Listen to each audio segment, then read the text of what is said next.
Greetings. In this video, I want to talk with you about my book. It's the second book that I published. It's a memoir.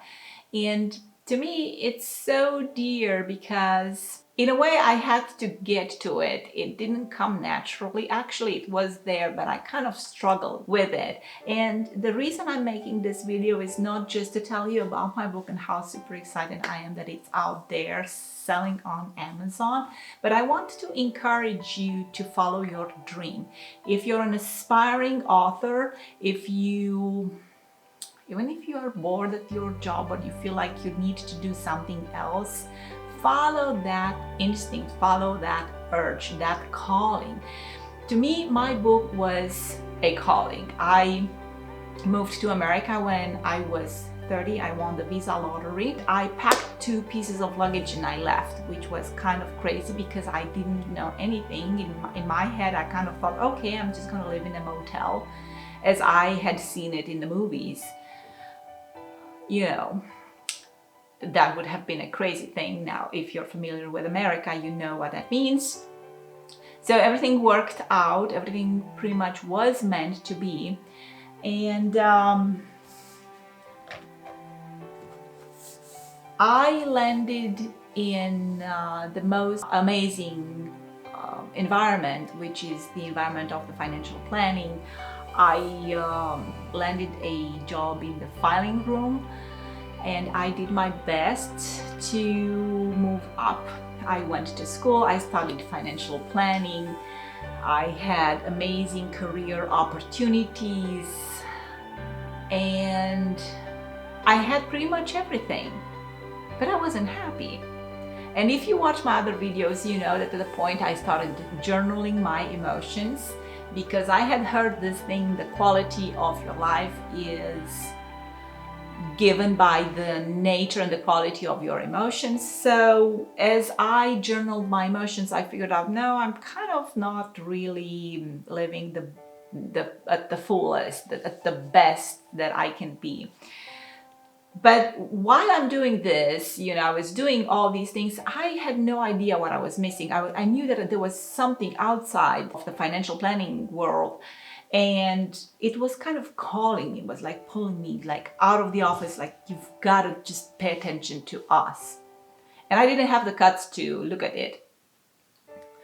So eventually I quit my job, which was crazy. And you know how it is when you're in America, you need to have this financial stability because you have bills to pay and you can't just quit and, hit the road and move somewhere else. You can do that in Europe still, but it's not really, at least it wasn't for me, an option.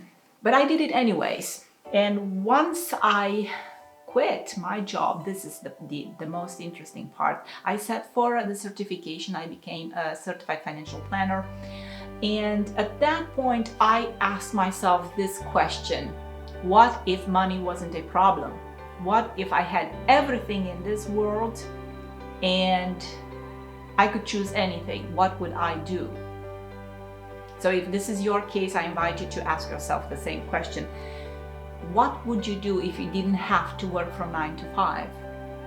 Would you write a book? Would you start painting? Would you pursue a singing career?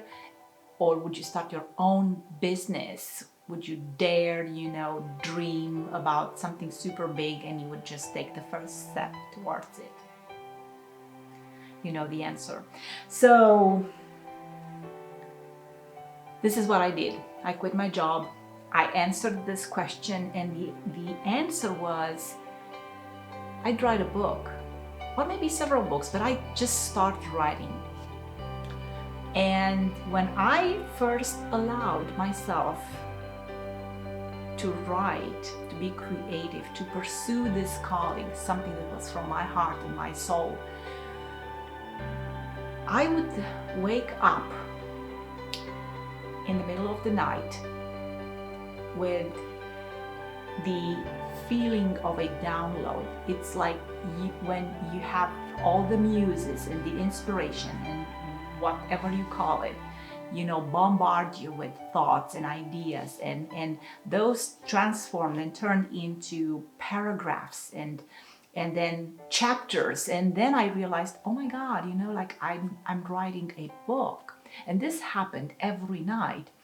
At first, I thought, okay, I'll just let this happen because you're just like this, staring at the ceiling and kind of you see words. This is how it happened to me. This would keep me up, and then I would say to myself in the middle of the night, yeah, I'll just capture this when I wake up. This was for about 2 weeks, and then I realized that's not a good strategy because when I woke up, I couldn't remember anything.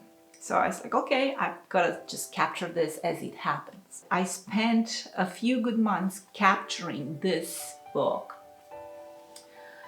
It was magic. Those of you who are writers, published writers, if you operate the same, you know what I mean. It's that energy that's with you, and you just have to let it go automatically, capture it. And then you come back and you do the editing, and you do the strategy, the planning, the who said what, the polishing. This is the story of this book. I wanted to share this with you and tell you, encourage you to follow that calling. If you feel like you're stuck, or if you feel like there's something that's always been something that you need to pay attention to, go for it. I can't tell you what a great feeling it is to have your baby, your creativity on paper, and that you can share this with the world. So the message is, don't give up, follow your dreams, take one little step towards accomplishing it, and keep believing in who you are. This is Laura H, and this is my channel Beyond 7. Thank you for watching it. My book is called Take from the Sun and Give to the Moon, and it's a memoir. You can find it on Amazon in paper and ebook. Thank you for being here.